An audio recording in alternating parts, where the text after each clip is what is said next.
Hi, this is Joe Bonnier for FastPitchPower.com. In this week's video, I want to review the epidemiology or the timeline of what causes an athlete to break down over the long competitive season.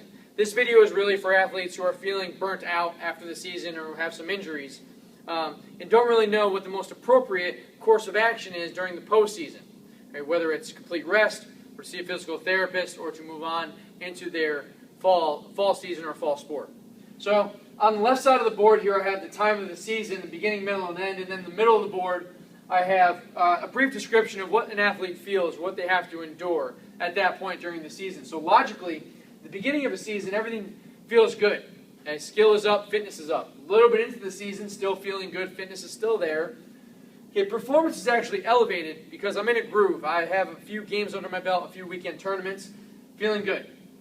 And then we reach this critical phase of the season. I don't know if it's the middle, 3/4 of the way. It's at some point natural to all sports that involve some type of repetitive movement, especially for asymmetrical sports in which you're using one side of your body more than the other, like softball. Okay? Physical imbalances accumulate, and these physical imbalances will put stress in the skeleton and the involved joints, which theoretically leads to tissue damage. Okay? More importantly, at this point, fitness begins to decline. As I mentioned in the past couple videos, fitness is not just about how strong or fast you are on the field. Fitness is about the ability to tolerate stress, the ability to recover from day to day, weekend to weekend, phase to phase throughout the course of the season. Fitness declines at this point because I've omitted it, because I've spent so much time on my softball-specific skill training, team practices, games, and tournaments that I haven't had time to keep up my strength and conditioning responsibilities. I then move into the end of the season, okay, at which fatigue's at its highest unless intervened with. Okay, imbalances have continued to accumulate. Those two together will cause mechanics to break down, especially important for pitchers. All right, because I don't have the same body or energy levels that I did at the beginning of the season. Most pertinent here at this point in the season is that intensity is at its highest.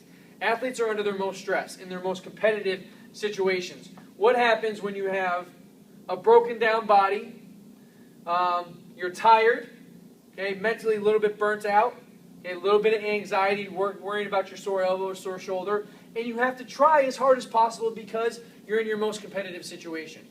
All right, performance suffers. All right. You can see, now, not every athlete endures this, but this is a pretty common timeline of what athletes have to endure or expect over the course of the season. Like I said, okay, it's important to realize that nowhere in this picture did I say that athletes are playing too much softball. This season is far too long.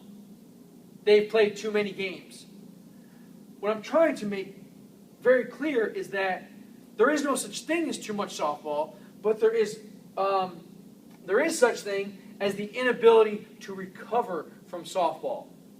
And if you're going to layer weekend upon weekend, month to month on top of each other, and you don't have the fitness to come back from those weekend tournaments and practices and workouts, you're going to break down. And that breakdown is going to manifest itself as a breakdown in performance, in mechanics, or even worse, injury. And when those two get put together, mentally you're not feeling too great either.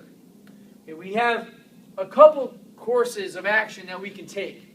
And I'm going to review these in the next video because I want this to be digested. We have complete rest, physical therapy. You can play another sport. You can move into your fall season for softball, or you can begin your fitness, off-season fitness conditioning. All right, and I'll talk about those in the next video. I hope this is clear. Okay, I want to let this marinate. I want you to realize that softball is not the issue. Okay, softball is not causing that breakdown. What may be causing that breakdown is the inability to recover from it and an omission from other physical responsibilities.